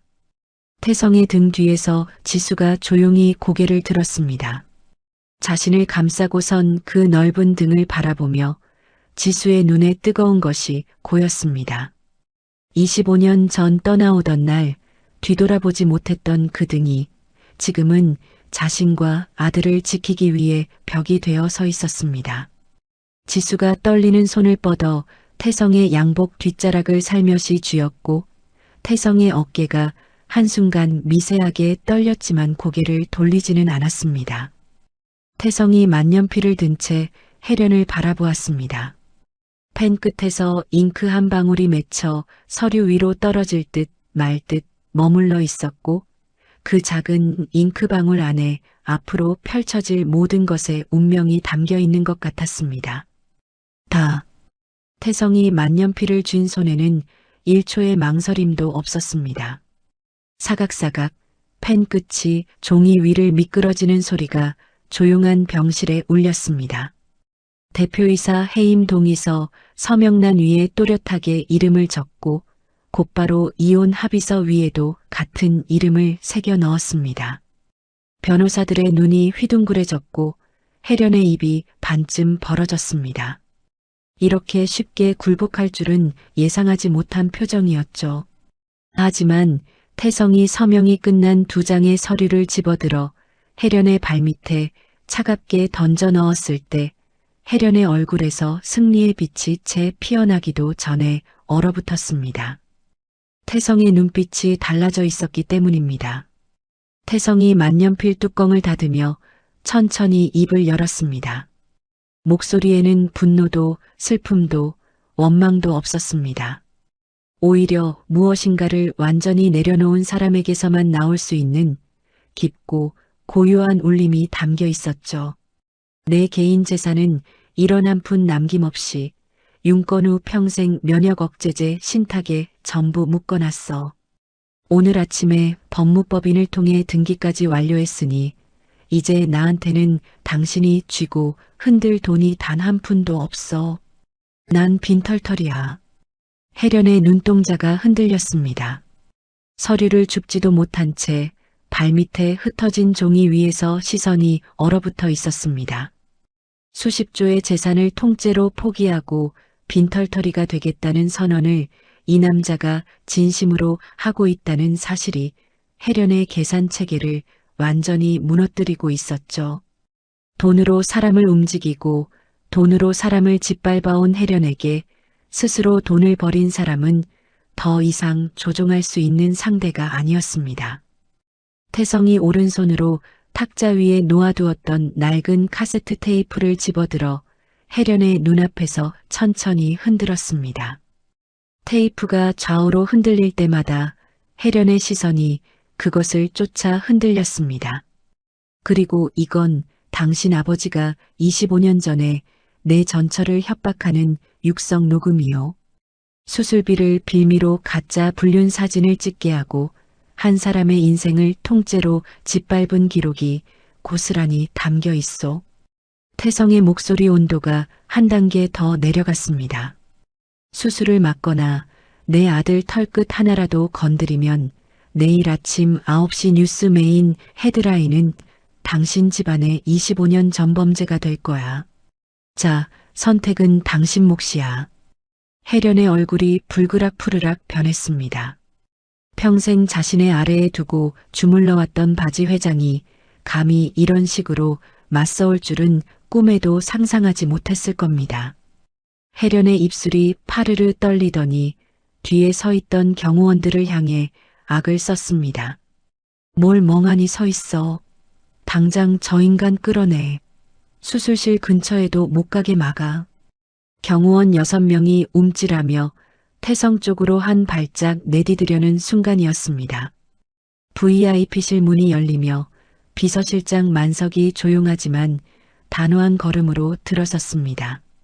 만석은 태성의 앞을 자연스럽게 가로막으며 오른손에 든 핸드폰 화면을 들어 올렸습니다. 화면에는 빨간 녹음 버튼이 선명하게 깜빡이고 있었고 녹음 시간이 실시간으로 흘러가고 있었습니다. 만석의 시선이 경호원들을 한 명씩 차분하게 쏘아보았습니다. 이미 관할 경찰서와 주요 언론사에 보호 요청을 마쳤습니다. 지금 이 순간부터 이 방에서 일어나는 모든 것이 녹음되고 있고요. 한 발이라도 움직이시면 사모님과 여러분 모두 폭행교사 현행범으로 체포됩니다. 그건 제가 장담합니다. 만석의 목소리는 고함이 아니었습니다. 낮고 정돈된 톤이었지만 그 안에 담긴 확신의 무게가 방 안을 짓눌렀습니다. 경호원들의 발이 멈췄습니다.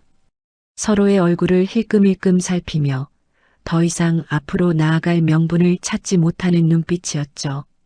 변호사들은 이미 뒷짐을 진 채 벽 쪽으로 물러나 있었고 혜련만이 홀로 복도 한가운데에서 이를 악물고 서 있었습니다. 하지만 혜련의 주먹이 부들부들 떨릴수록 경호원들은 한 명씩 슬금슬금 뒷걸음질을 치기 시작했습니다. 한 발, 두 발. 마치 물이 빠지듯 태성의 앞길에서 사람들이 물러났고 수술실로 향하는 복도가 서서히 열렸습니다. 혜련의 입에서 무슨 말인가 터져 나오려 했지만 아무 소리도 나오지 않았습니다. 평생 돈과 권력으로 만들어온 벽이 아무것도 가진 것 없는 한 남자의 각오 앞에서 종이처럼 찢어지는 순간이었습니다. 길이 열리자 만석이 태성을 향해 몸을 돌렸습니다. 그리고 허리를 깊이, 아주 깊이 숙였습니다. 90도로 접힌 만석의 등이 한동안 일어서지 않았고 떨리는 목소리가 바닥을 향해 흘러내렸습니다. 회장님의 아무 걱정 말고 수술 잘 받고 돌아오세요. 태성이 만석의 어깨를 한번 가볍게 두드렸습니다. 말은 하지 않았지만 그 손길 안에 25년간의 신뢰와 감사가 고스란히 담겨 있었고 만석은 고개를 숙인 채 입술을 깨물었습니다. 태성이 수천만 원짜리 명품 양복의 단추를 하나씩 풀기 시작했습니다. 재킷을 벗고 셔츠를 벗고 이 세상 누구보다 값비싼 천으로 만들어진 옷가지들이 차가운 병원 바닥 위에 허물처럼 떨어졌습니다. 그리고 간호사가 건넨 얇디얇은 환자복을 받아 입었습니다. 뒤가 트인 초라하고 가벼운 천안장이 전부였습니다. 하지만 그 환자복을 입은 태성의 어깨는 명품 양복을 걸치고 있을 때보다 훨씬 곧았습니다. 태성이 수술실을 향해 걸어가기 시작했습니다. 한 걸음 한 걸음 내디딜 때마다 슬리퍼가 복도 바닥에 부드럽게 부딪히는 소리가 고요한 병원 안에 울렸습니다. 태성의 입가에 미소가 번졌습니다. 평생 처가의 눈치를 보며 굽혔던 등을 펴고 바지 회장이라는 모욕을 삼키며 지켜왔던 가짜 권력의 무게를 완전히 내려놓은 홀가분한 미소였습니다. 수술실 앞에서 태성이 마지막으로 한 번 뒤를 돌아보았습니다. 복도 끝에 만석이 여전히 허리를 숙이고 서 있었고 그 옆에서 지수가 두 손을 가슴에 모은 채 소리 없이 울고 있었습니다. 태성이 지수를 향해 가볍게 고개를 끄덕인 뒤 수술실 안으로 사라졌습니다. 수술은 11시간이 넘게 이어졌습니다. 태성의 왼쪽 심장이 적출되어 건우의 몸 안으로 옮겨졌고 의료진 전원이 긴장을 풀지 못한 채 봉합이 끝나는 마지막 순간까지 숨을 죽이고 있었습니다. 수술실 밖 복도에서 지수는 벽에 이마를 대고 서서 11시간을 통째로 버텼고 만석은 복도 의자에 앉아 두 손을 깍지 낀 채 고개를 숙이고 있었습니다. 불이 켜진 수술실 표시등이 마침내 꺼졌을 때 집도의가 문을 열고 나와 짧게 말했습니다. 성공입니다. 그 한마디에 지수의 다리가 풀렸고 벽을 짚고 천천히 바닥에 주저앉으며 소리 없이 하늘을 올려다보았습니다. 며칠 뒤 무균 회복실에서 건우가 마취에서 깨어났습니다. 눈꺼풀이 느리게 열리고 멍한 눈동자가 하얀 천장을 한참 동안 바라보았습니다. 옆에서 건우의 손을 잡고 있던 지수가 아들의 눈이 뜨는 것을 확인하자 참았던 오열이 터져 나왔습니다. 건우가 마른 입술을 움직여 무언가를 물으려 했지만 지수가 먼저 입을 열었습니다. 떨리는 목소리였지만 한 글자 한 글자를 또렷하게 내뱉었습니다. 건우야, 내가 평생 저주했던 그 사람이 모든 재산을 버리고 회장 자리를 버리고 빈털터리가 돼서 내한테 신장을 줬어. 내 아버지야, 건우야. 건우의 멍한 눈동자가 천천히 지수에게로 향했습니다. 처음에는 무슨 말인지 이해하지 못하는 것 같았고 한참을 어머니의 얼굴만 바라보았습니다. 그러다 건우의 시선이 천천히 아래로 내려갔습니다. 자신의 배 위에 긴 붉은 수술 자국이 있었고 그 자국 위로 살을 꿰맨 실밥이 선명했습니다. 건우의 손이 떨리며 그 자국 위를 더듬었습니다. 손끝에 닿는 살갗의 온도가 따뜻했고 그 따뜻함이 어디서 온 것인지를 깨달은 순간 건우의 눈에서 소리 없이 눈물이 흘러내렸습니다. 한마디도 하지 못했습니다. 울음소리도 나지 않았습니다. 하얀 천장을 바라보는 건우의 눈에서 뜨거운 물줄기만. 건우가 회복실에서 일반 병실로 옮겨진 뒤에도 상태는 하루하루 조심스럽게 나아지고 있었습니다. 이식된 신장이 건우의 몸에 자리를 잡아가고 있었고 혈색이 돌기 시작한 건우의 얼굴에서 지수는 25년 만에 처음으로 숨을 쉴 수 있었습니다. 하지만 그 안도의 틈 사이로 지수의 마음 한쪽에는 날카로운 가시 하나가 박혀 있었습니다. 태성이 자신들 때문에 모든 것을 잃었다는 사실, 그 무게가 지수의 어깨를 짓눌렀고 밤마다 건우가 잠든 뒤에 혼자 복도에 나와 한숨을 삼켰습니다. 건우가 거동할 수 있을 만큼 회복되었을 때 지수는 결심을 내렸습니다. 더 이상 이 사람에게 짐이 되어서는 안 된다고. 빈털터리가 된 태성의 삶에서 자신과 건우는 조용히 사라져야 한다고 마음을 굳힌 것이죠. 지수는 건우에게 아무 말도 하지 않았습니다. 그저 새벽 4시에 조용히 일어나 건우의 옷가지와 약봉지를 가방에 넣고 잠든 아들을 깨워 휠체어에 태웠습니다. 엄마, 이 시간에 어디 가는 거예요? 건우가 눈을 비비며 물었지만 지수는 대답 대신 건우의 무릎 위에 담요를 덮어주며 입가에 억지 미소를 지었습니다. 복도 불이 꺼진 새벽 병원은 숨소리조차 울릴 만큼 고요했고 휠체어 바퀴가 바닥을 구르는 소리만 길게 이어졌습니다. 엘리베이터를 타고 1층으로 내려온 모자는 어두운 로비를 가로질러 정문 쪽으로 향했습니다. 지수의 눈에 눈물이 고여 있었지만 고개를 돌리지 않았습니다. 뒤를 돌아보면 마음이 무너질 것 같았기 때문입니다. 원무가 앞을 지나치려던 그 순간 건우가 먼저 보았습니다. 복도 한쪽 차가운 플라스틱 의자 위에 누군가가 웅크리고 있었습니다. 링거줄이 팔에 꽂힌 채 수술 부위를 감싼 복대가 환자복 사이로 비쳐 보였고 양쪽 어깨가 앞으로 숙여진 채 불편한 자세로 쪽잠을 자고 있었습니다. 태성이었습니다. 건우의 병실에서 먼 이곳 1층 원무과 앞 의자에서 밤을 보내고 있었던 것이죠. 지수가 걸음을 멈췄고 입을 틀어막으며 흐느낌을 삼켰습니다. 태성은 매일 밤 이곳에서 이렇게 자고 있었던 겁니다. 병실 안에 들어가면 지수와 건우가 부담스러워할까봐 멀찍이 떨어진 의자에서 혼자 링거를 맞으며 밤을 버티고 있었던 것이죠. 휠체어 바퀴 소리에 태성의 눈이 떠졌습니다.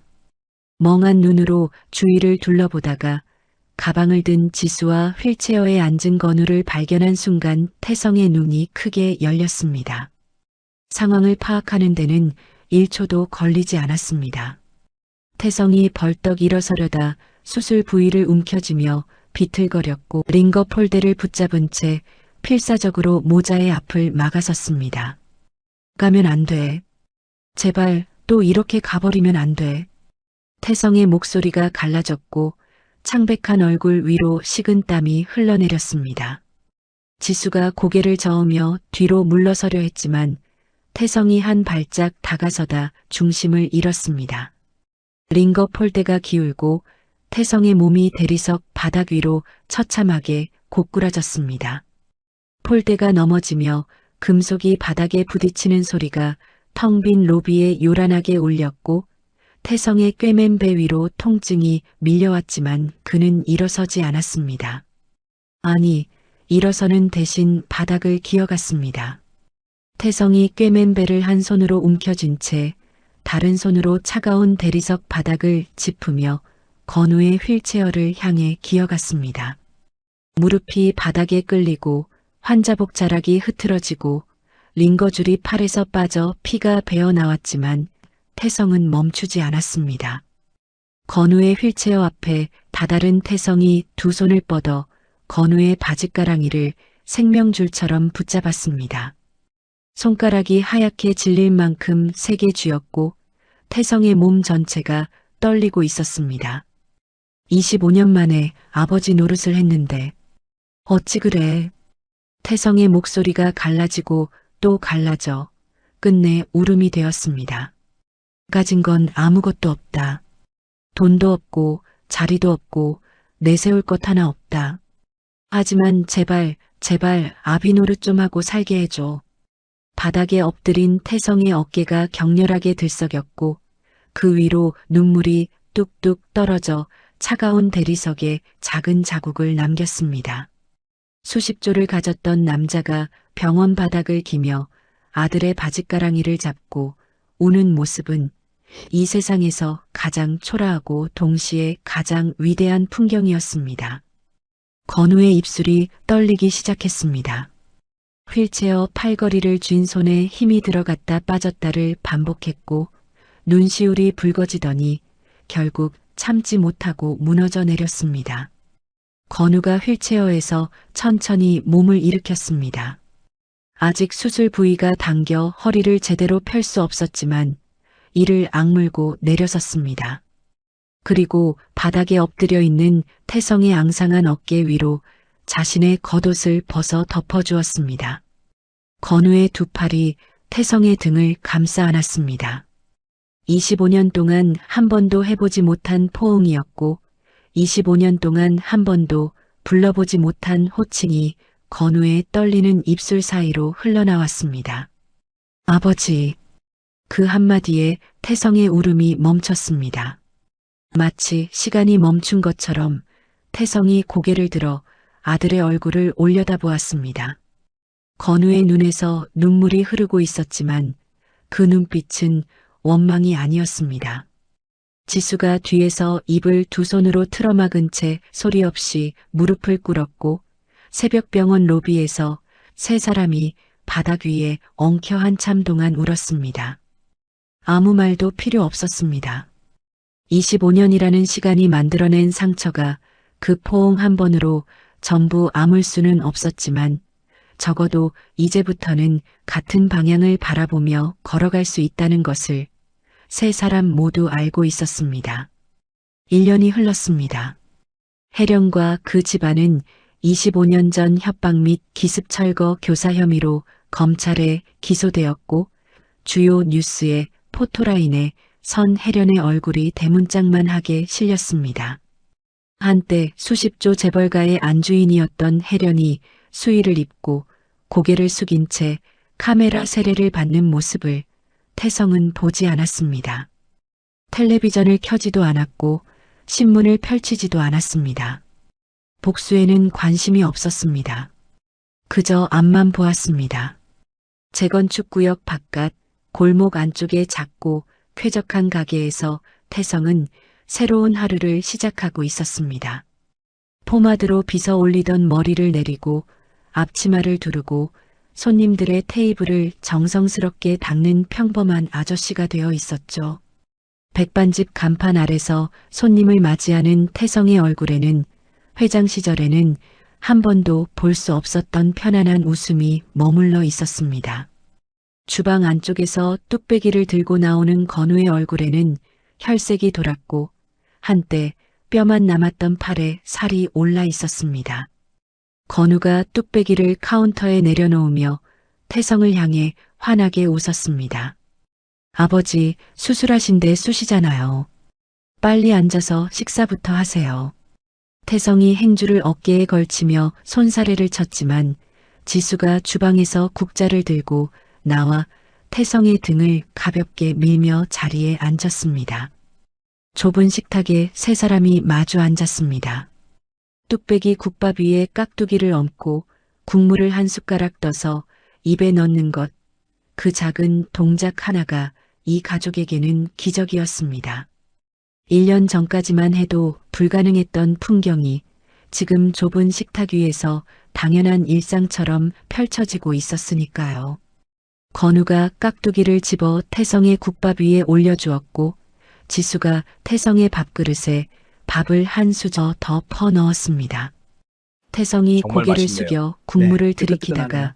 문득 이것도 좀 숟가락을 드세요. 내려놓고 감사합니다. 두 사람의 얼굴을 정말 맛있네요. 번갈아 네, 바라보았습니다. 뜨끈뜨끈하네요. 아무 이것도 말도 좀 하지 드세요. 않았습니다. 감사합니다. 그저 바라보기만 정말 맛있네요. 했습니다. 네, 잃어버린 25년의 무게가 아직 가슴 어딘가에 남아 있었지만 지금 이 식탁 위에 따뜻한 국밥 한 그릇이 그 무게를 조금씩, 아주 조금씩 녹이고 있었습니다. 식당 유리창 너머로 아침 햇살이 비스듬히 들어와 세 사람의 어깨 위에 천천히 내려앉았습니다. 오늘의 이야기 어떠셨나요? 수천억을 가진 남자가 모든 것을 내려놓은 순간 비로소 진짜 부자가 되었습니다. 사람의 무게는 무엇을 가졌느냐가 아니라 무엇을 위해 버릴 수 있느냐로 결정되는 것 같습니다. 여러분이라면 이 가족에게 어떤 말을 건네고 싶으신가요? 댓글로 편하게 나눠주시고 마음에 닿으셨다면 소중한 분들께 공유도 부탁드립니다. 오늘도 감사합니다. 인생의 온기였습니다.